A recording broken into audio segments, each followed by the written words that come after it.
Bonjour à tous, aujourd'hui on va présenter comment configurer un timer de 16 bits sur le microcontrôleur Atmega32. Pour le faire, on va réaliser une application dans laquelle on va faire clignoter un LED en fonction de la valeur de notre timer. La première partie consiste à configurer la sortie qui va être liée à notre LED, donc le port B. Puis on va configurer les différents registres du timer. Et pour pouvoir mieux décrire en quoi cela se décompose, on va regarder les manuels du microcontrôleur et on voit qu'il existe deux types de timers, les timers sur 8 bits ou bien un timer sur 16 bits. Donc 16 bits, c'est la capacité maximale du comptage. Donc ça veut dire que c'est équivalent à 65 536 unités. Il y a différentes applications. Cela peut être utilisé pour générer des signaux avec une fréquence variable. Cela aussi peut être utilisé pour commander des sorties physiques ou bien pour réaliser des minuteries et des systèmes de comptage. Le timer, il est composé de différents modules. Si on utilise un horloge interne ou bien un horloge externe, il va passer sur un module où il y aura une étape de multiplexage dans laquelle en fait on va réduire la fréquence en fonction d'une valeur de préscalar.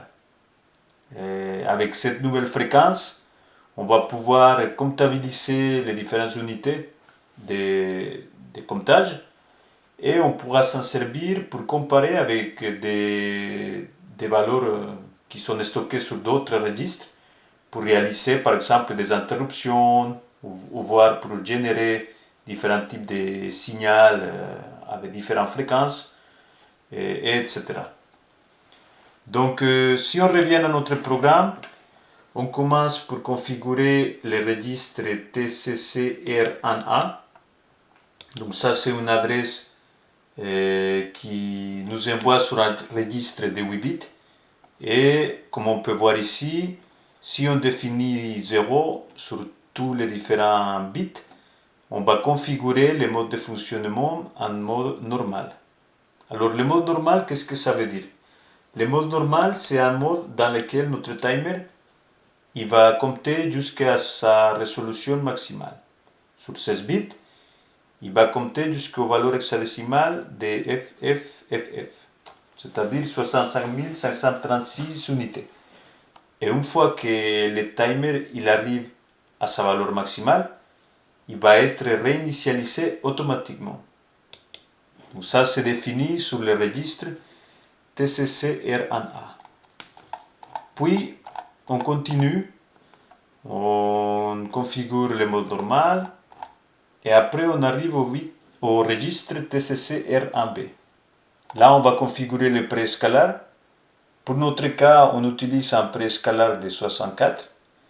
Et pour décrire un peu mieux qu'est-ce que ça signifie, si on utilise un horloge interne de 1 MHz, un préscalar de 2, ça veut dire qu'il faudra 2 unités de notre horloge de 1 MHz avant de pouvoir comptabiliser une unité de la fréquence du préscalar.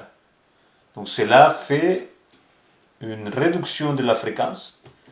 Donc on réduit notre fréquence de 64 fois. Et cela équivaut, si on voit notre programme, avec les bits CS11 et CS10, à 15 625 Hz. Donc, pour le dire d'autre manière, tous les 15 625 unités, ça équivaut à 1 seconde. Et du fait que notre timer va compter jusqu'à 65 536, ça équivaut à une période totale de 4,18 secondes. Donc si on veut clignoter la moitié de cette période, que ce soit en état on et l'autre moitié en état off, il suffira de diviser par 2. C'est ce qui nous donne environ une valeur de 2,09 secondes. C'est la raison pour laquelle on définit notre comptage jusqu'à 32 768. Voilà, c'est ce qui concerne notre timer en mode normal. Maintenant, on va passer à la partie montage. Merci de votre attention. Pour la partie montage, on va simplement ajouter un LED sur la sortie du port B. Donc la sortie qu'on utilise correspond à un port B0, d'après ce qu'on voit sur notre diagramme. Et l'alimentation, il va toujours être connecté au pin correspondant du MEGA32. Si on compile et on téléverse notre programme, on va pouvoir vérifier les comptages de notre timer. On peut vérifier que notre comptage s'est fait de façon à atteindre la valeur maximale de notre timer, c'est-à-dire 2 puissance 16, et ça équivaut à 2,09 secondes pendant lesquelles on va activer la LED et la moitié suivante il va rester éteint. Merci de votre attention.